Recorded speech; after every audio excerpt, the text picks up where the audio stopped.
My life had become a series of quiet, predictable loops. Wake up, write 300 words of fluff for a travel blog that paid pennies, eat the same sad salad for lunch, and stare out my apartment window at the brick wall of the building next door. It was a life built on emotional insulation, a fortress of routine I'd constructed after my last relationship imploded, taking most of my self-worth with it. I told myself I preferred the solitude, that the silence was creative, but it was the sterile silence of a museum after hours, not the vibrant quiet of a forest. I was lonely, the kind of bone-deep lonely that you stop noticing until something or someone reminds you it's there, a constant, low-grade hum beneath the surface of your days. The email from Outbound magazine was a fluke, a one-in-a-million shot. I'd sent them a pitch months ago, a desperate attempt to break my cycle of content mill drudgery. The idea was simple, a profile on the vanishing roll of the fire lookout. I'd romanticized it, of course. The solitary figure, the panoramic views, man against nature. I never expected them to say yes. But they did. They had an arrangement with the Forest Service. I was to spend a week at the Two Peaks Lookout in the Okanagan National Forest, shadowing its tender, a man named Silas. The name itself sounded sturdy, like old timber. So I packed my bags, trading the city's gray hum for the promise of green and blue. The drive north was a gradual shedding of skin. Pavement gave way to gravel, skyscrapers to Douglas firs. At the base of a winding, barely there road, a beat-up green truck was parked. A man leaned against the driver's side door, arms crossed over his chest. Silas. He was taller than I'd imagined, with broad shoulders that strained the seams of his faded plaid shirt. His hair was the color of dark soil, and his face was all angles, weathered by sun and wind. He watched my rental car crunch to a stop without a flicker of expression. I got out, feeling flimsy and urban in my new, too clean hiking boots. Silas, I asked, my voice sounding thin in the vast quiet. He gave a slow, single nod. His eyes, a shade of gray that reminded me of a stormy sea, swept over me once, a quick, efficient inventory. They were unreadable, holding no welcome, but no hostility either. It was a gaze of pure, neutral observation. You're Leo, he stated. It wasn't a question. His voice was exactly as I'd imagined a man who speaks infrequently would sound. Low, a bit rough around the edges, like stones tumbling in a riverbed. It settled somewhere deep in my chest. He pushed off the truck and gestured with his chin toward the towering structure barely visible through the trees. Towers that way. Let's get your gear. He didn't smile. He didn't offer a handshake. He just turned and started loading my pack into his truck, the movements economical and sure. And in that moment, I knew my romanticized notion of this trip was about to collide with a very solid, very silent reality. The first 2 days were a masterclass in silence. The tower was a single square room encased in glass, perched on stilts 100 feet above the forest floor. It was a world of sky. Inside, it was Spartan and functional. A small cot, a desk with maps and a radio, a wood stove, and an Osborne firefinder, a brass contraption that looked like a steampunk navigational tool. Silas moved within this small space with a practiced, unhurried grace. He was a creature of routine. Every hour, he'd take the binoculars and do a slow, 360-degree sweep of the horizon, his body a fixed point in the center of the turning world. He'd make notes in a logbook, his handwriting a sharp, angular script. He'd check the weather instruments, his large hands surprisingly gentle with the delicate gauges. I became an observer of the observer. I watched the way the sunlight caught the silver at his temples. I watched the muscles in his forearms flex as he chopped kindling for the stove. I learned the rhythm of his breathing in the quiet of the afternoons, a slow, steady counterpoint to the whisper of the wind against the glass. I tried to make myself small, unobtrusive, a ghost with a notebook. I asked my prepared interview questions, and he answered them with a stark efficiency that left no room for follow-up. Yes, he'd been doing this for 12 seasons. No, he didn't get lonely. The work was important. It was enough. He was a closed book, and I, a writer, found myself desperate to read the pages. I started analyzing everything, searching for meaning in the smallest gestures. When he made coffee in the morning, a strong, black brew boiled in a battered percolator, he'd pour a mug and set it on the corner of my desk without a word. My desk. He designated a space for me in his solitary world. My mind would cling to that, dissecting it for hours. Was it simple courtesy or a concession? An acknowledgement of my presence? Or was I just a piece of furniture he had to navigate around? One afternoon, he was cleaning the lenses of the binoculars, his brow furrowed in concentration. A small smile touched the corner of his mouth. Just a flicker. I held my breath. What was it? A memory? A private joke? He caught me looking, and the smile vanished as if it had never been there. His gray eyes met mine, and for a heartbeat, the unreadable mask slipped. I saw something else there. Not annoyance, not curiosity. Something deeper. Something that felt like recognition. As if he saw the same loneliness in me that I was projecting onto him. Then the mask was back, and he turned back to his task, leaving me with a racing heart and the scent of pine and lens cleaner. The touches began as accidents. Or, at least, I told myself they were. The first time, he was handing me that morning mug of coffee. My fingers, clumsy with sleep, brushed against his. His skin was warm and calloused, a jolt of unexpected texture and heat that shot straight up my arm. I pulled my hand back as if I'd touched a live wire. He didn't seem to notice, or if he did, he gave no sign. But I noticed. I felt the ghost of that touch for the rest of the day, a tingling echo on my skin. A day later, we were standing side by side at the window, looking at a plume of dust on a distant logging road. "That's Miller's crew," he said, his voice a low rumble next to my ear. He lifted his arm to point, and the rough wool of his sleeve brushed against my shoulder. It was nothing, a completely insignificant moment of shared space. But my entire body went rigid. I was acutely aware of his proximity, the solid wall of his body next to mine. I could smell the faint, clean scent of sawdust, and something uniquely him, something like cedar and cold mountain air. He kept his arm raised for a moment longer than necessary, his finger tracing the line of the ridge. I found myself focusing not on the view, but on the warmth seeping through my shirt, branding the spot where his arm rested against mine. My internal monologue became a frantic, desperate loop of analysis. These moments were grains of sand I turned over and over, hoping to find a pearl. Was he doing it on purpose? Was he testing me? Or was I so starved for human contact that I was inventing intimacy out of thin air? I was a man dying of thirst, seeing an oasis in every heat shimmer. I scribbled in my notebook, not about the job of a fire lookout, but about the cartography of a man's hands, the geography of his silence, the tectonic shift I felt every time we accidentally touched. The breakthrough came from the most mundane of sources, a faulty generator. The small gas-powered machine that ran the radio and the single overhead light sputtered and died on the third evening, plunging the tower into the deep, velvety darkness of a moonless night.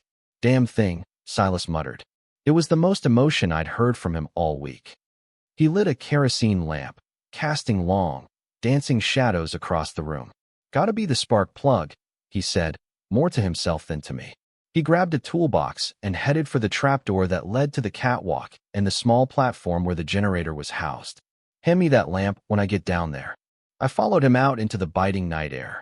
The generator was tucked into a small, awkward corner. The space was tight, meant for one person.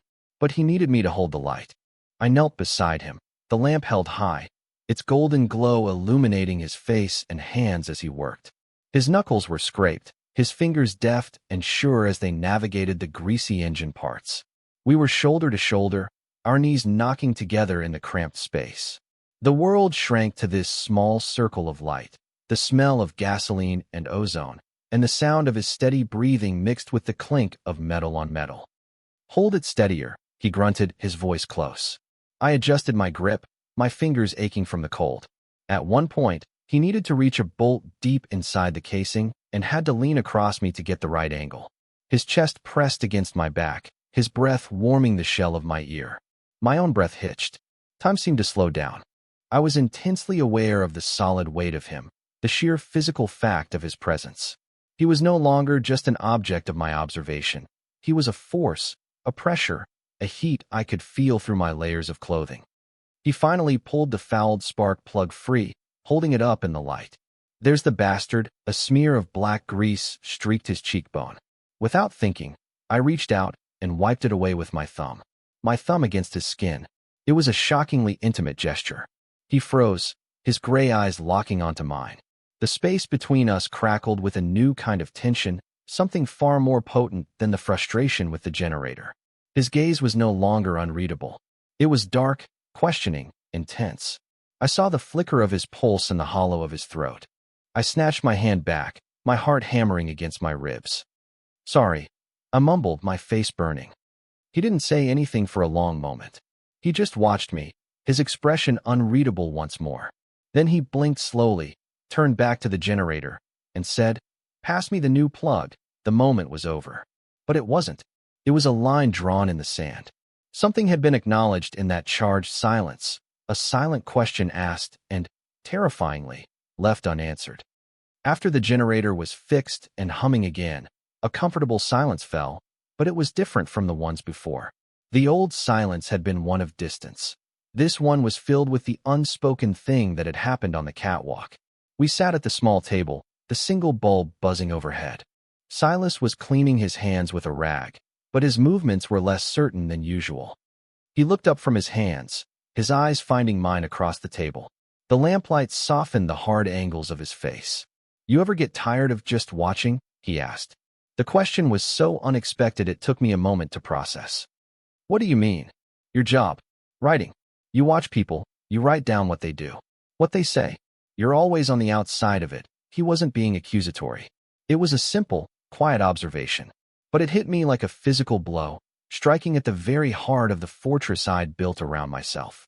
I was always on the outside, an observer by trade and by nature. "Sometimes," I admitted, my voice barely a whisper. "It's safer there." He nodded slowly, his gaze thoughtful. "Safer?" Maybe. He looked out the window, at the endless sea of black treetops under a canopy of impossible stars. "But up here, the silence, it's not always empty. Sometimes it gets so full, it feels like it's gonna crush you." He paused, and for the first time, I saw a crack in his stoic facade, a glimpse of the vulnerability he kept so carefully hidden. "Sometimes you just need to know there's another person breathing in the room." It was the most he'd said in 3 days. It was a confession, an offering. He was telling me that my presence here, my breathing in his space, mattered. He was telling me he wasn't made of stone. And in that moment of shared softness, the last of my defenses crumbled. I wasn't just writing about a lonely fire lookout. I was falling for him. The storm arrived on the 5th day. It wasn't a surprise. Silas had been tracking it on the radio, his expression growing more grim with each update. "This one's going to be a bad one," he'd said that morning, his voice low and serious. The sky began to bruise around midday, the blue fading to a sickly, greenish gray. The wind picked up, a low moan that grew into a mournful howl, rattling the windows in their frames. By late afternoon, the world outside was a swirling chaos of rain and wind. The tower, which had felt like a safe perch above the world, now felt like a fragile cage tossed about in a tempest. Every gust of wind made the entire structure groan and sway. Rain hammered against the glass so hard it sounded like handfuls of gravel being thrown against the panes. We were in the heart of the storm's fury, a tiny island of light and warmth in a world gone mad. I was terrified.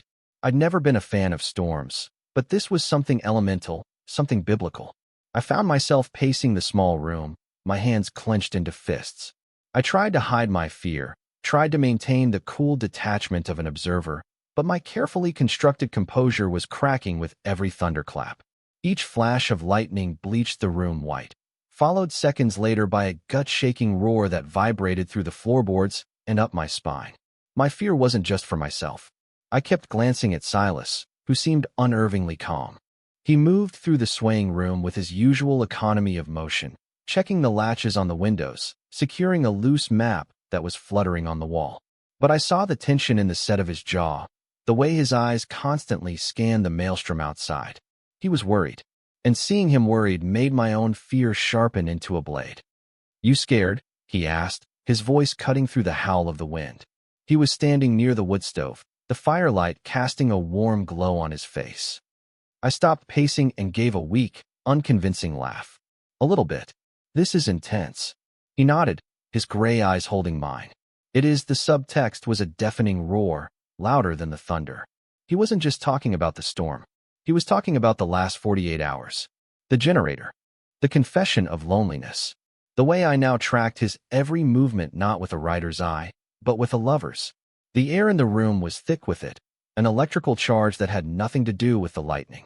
It was the culmination of every stolen glance, every accidental touch, every shared silence. The storm outside was a mirror of the one that had been building inside this tiny glass box for days. He took a step toward me. "It'll be all right, Leo," he said my name, and the sound of it in his low voice was both a comfort and a spark. It was an anchor in the chaos. Then came the strike. It wasn't distant. It was immediate. A blinding, blue-white flash that seemed to happen inside the room, followed by a crack so violent and instantaneous it felt like the sky had been ripped in two directly above our heads. The lights flickered and died, plunging us into near-total darkness, save for the flickering orange glow of the wood stove. The tower shuddered, a deep, resonant groan of stressed steel.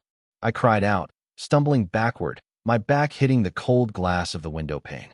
My heart was a frantic bird beating against the cage of my ribs. I couldn't breathe.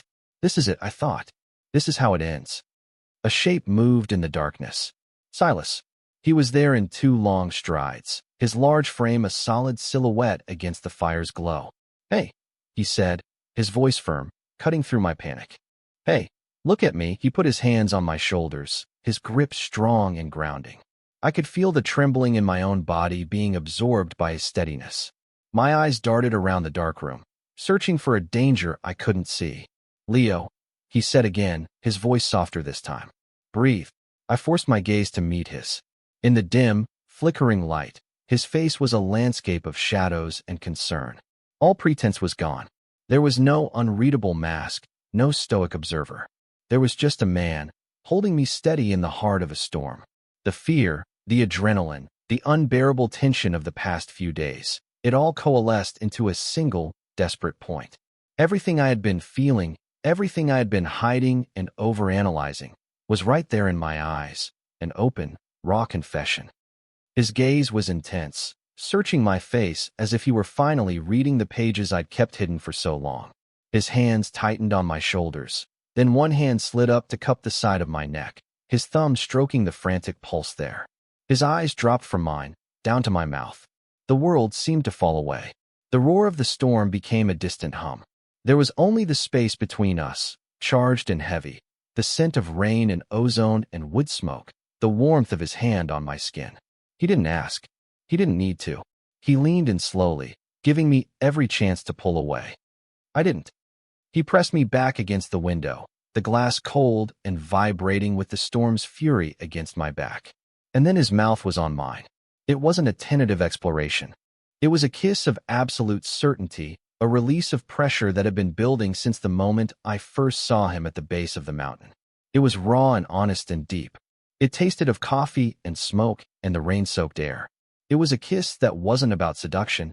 It was about shelter. It was about finding a fixed point in a spinning world. My hands, which had been clenched at my sides, came up to fist in the front of his flannel shirt, holding on to him as if he were the only thing keeping me from being swept away. The storm raged outside, a wild, chaotic symphony, but in the center of it, in this small, dark space, there was a profound and sudden quiet. It was the quiet of finally coming home. The world woke up washed clean. I surfaced from a deep, dreamless sleep on the narrow cot, the first rays of dawn painting the sky in soft shades of rose and gold. The storm had passed. The air was still and cool, smelling of damp earth and pine.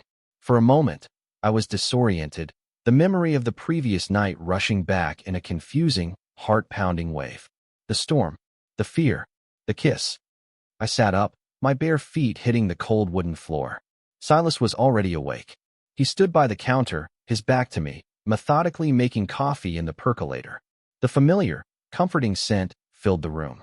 But the air was thick with a new, unfamiliar tension. An awkward, morning-after silence that felt heavier than any of the comfortable ones we'd shared before. He hadn't looked at me. He hadn't said a word. My stomach twisted itself into a tight, anxious knot. Regret. He regretted it. It was the storm, the adrenaline, a momentary lapse. I was the writer, the temporary fixture in his solitary life. And last night, I had become a complication. I felt a flush of shame creep up my neck. He finished with the coffee and poured 2 mugs. He turned, and for a split second, his eyes met mine before flicking away. He walked over, not to my desk, but to the cot where I sat. He held out a mug.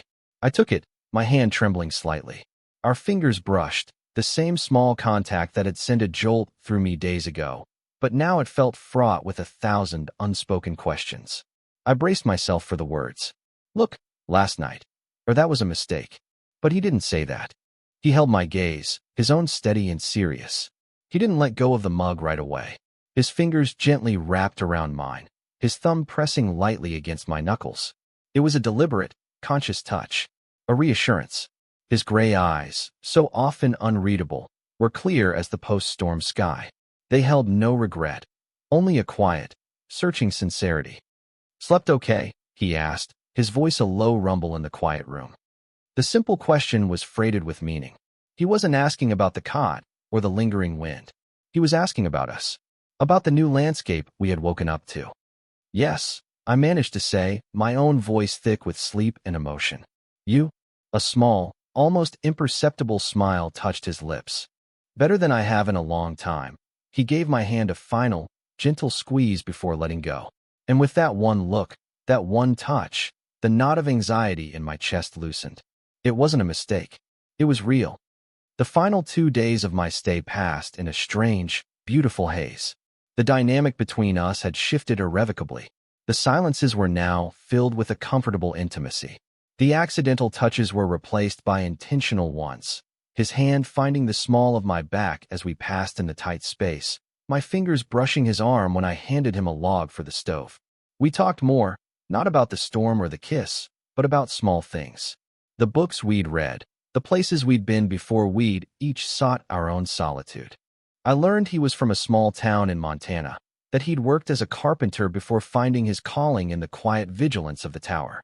He learned I wrote poetry I never showed anyone, and that my favorite food was the cheap ramen I'd brought in my pack.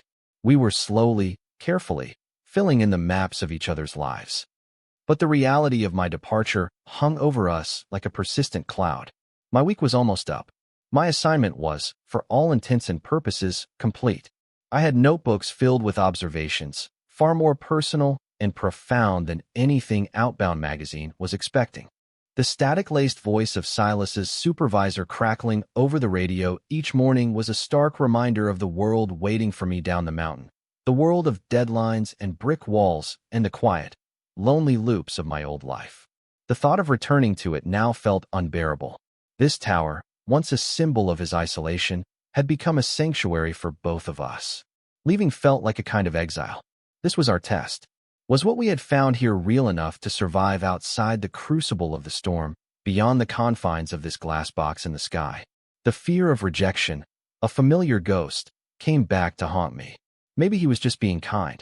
Maybe for him, this was just a pleasant diversion, an interlude in his solitary existence that would end when my car disappeared down the gravel road. On the final morning, I packed my bag with a heavy heart. Each folded shirt, each notebook tucked away, felt like a step away from him, a step back toward the person I was before. Silas sat at the table, watching me, his hands wrapped around a coffee mug, his expression unreadable once more. The silence was thick with everything we weren't saying. I zipped my pack and slung it over my shoulder. It felt impossibly heavy. Well, I said, the words sounding hollow and false. I guess that's it. He didn't move. He just watched me, his gray eyes tracking my every motion. I walked to the door, my hand resting on the latch. This was it. I would say thank you. I would make some stupid joke about the story I was going to write, and then I would walk out of his life. You don't have to go. His voice was quiet, but it landed with the force of a physical blow. I turned. He was still sitting at the table, but he had put his mug down. He was looking right at me, his gaze unwavering. It wasn't a plea. It wasn't a question. It was a statement of fact. A choice he was laying at my feet. My heart, which had been sinking into my stomach, began to beat a frantic, hopeful rhythm. He stood up and walked over to a small hook by the door where a set of keys hung. He took one off the ring. It was a simple, brass key, worn smooth with use. He came to stand in front of me, so close I could see the flecks of silver in his gray eyes. He held the key out, laying it flat on his palm. "The cabin at the base of the mountain," he said, his voice low and steady. "My place for the off-season. There's a desk by the window. Good light for writing." He looked from the key to my eyes. "Stay." The single word held a universe of meaning. Stay and see what this is. Stay and be more than an observer. Stay and build something with me. I looked at the key in his calloused palm, then back at his face. All my fear, my doubt, my carefully constructed walls of self-protection, they all just dissolved. I didn't take the key.